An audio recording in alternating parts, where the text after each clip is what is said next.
ಸಂಗಮದ ಆತ್ಮೀಯ ಕರೆಯೋಲಿ. ಪ್ರಥಮವಾಗಿ ಜನಾರ್ದನ ಮತ್ತು ಮಹಾಕಾಳಿ ದೇವರ ಪಾದಾರವಿಂದಗಳಿಗೆ ಭಕ್ತಿಪೂರ್ವಕವಾಗಿ ನಮಸ್ಕರಿಸಿಕೊಂಡು ಸನಾತನ ಧರ್ಮದ ಶಾಶ್ವತ ಮೌಲ್ಯಗಳು, ಹಿಂದೂ ಸಂಸ್ಕೃತಿಯ ವೈಭವ, ಧಾರ್ಮಿಕ ಏಕತೆ ಹಾಗೂ ಸಾಮಾಜಿಕ ಸೌಹಾರ್ದತೆಯನ್ನು ಮತ್ತಷ್ಟು ಬಲಪಡಿಸುವ ಪವಿತ್ರ ಸಂಕಲ್ಪದೊಂದಿಗೆ ಹಿಂದೂ ಸಂಗಮ ಆಯೋಜನಾ ಸಮಿತಿ ಅಂಬಲ್ಪಾಡಿ ಇವರ ವತಿಯಿಂದ ದಿನಾಂಕ 15 ಫೆಬ್ರವರಿ 2026 ಆದಿತ್ಯವಾರದಂದು ಅಂಬಲ್ಪಾಡಿಯಲ್ಲಿ ಭವ್ಯ ಹಿಂದೂ ಸಂಗಮ ಆಯೋಜಿಸಲಾಗಿದೆ.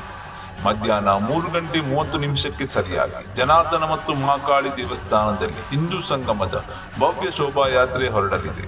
ಶೋಭಾಯಾತ್ರೆಯಲ್ಲಿ ಭಜನಾ ತಂಡಗಳು, ಡೋಲು, ಸಾಂಸ್ಕೃತಿಕ ಕಲಾ ತಂಡಗಳು ಹಾಗೂ ಟ್ಯಾಬ್ಲೋಗಳೊಂದಿಗೆ ಮಹಾಕಾಳಿ ಮಾರ್ಗ, ಬೀಡು ಮಾರ್ಗ, ಆನಂದರಾವ್ ಮಾರ್ಗವಾಗಿ ಅಂಬಲ್ಪಾಡಿ ಮುಖ್ಯ ರಸ್ತೆಯ ಮೂಲಕ ಸಾಗಿ ಲಾಲ್ ಬಹದ್ದೂರ್ ಶಾಸ್ತ್ರಿ ಮೈದಾನದಲ್ಲಿ ಸಂಪನ್ನಗೊಳ್ಳಲಿದೆ. ತದನಂತರ 5:30 ಸರಿಯಾಗಿ ಸಭಾ ಕಾರ್ಯಕ್ರಮ ನಡೆಯಿತು. ಈ ಎಲ್ಲ ಕಾರ್ಯಕ್ರಮಗಳಿಗೆ ಸಮಸ್ತ ಹಿಂದೂ ಬಾಂಧವರು ಹೆಚ್ಚಿನ ಸಂಖ್ಯೆಯಲ್ಲಿ ಕುಟುಂಬ ಸಮೇತರಾಗಿ ಭಾಗವಹಿಸಿ ಹಿಂದೂ ಸಂಗಮವನ್ನು ಯಶಸ್ವಿಗೊಳಿಸಬೇಕಾಗಿ ವಿನಂತಿಸುತ್ತಿದ್ದೇವೆ.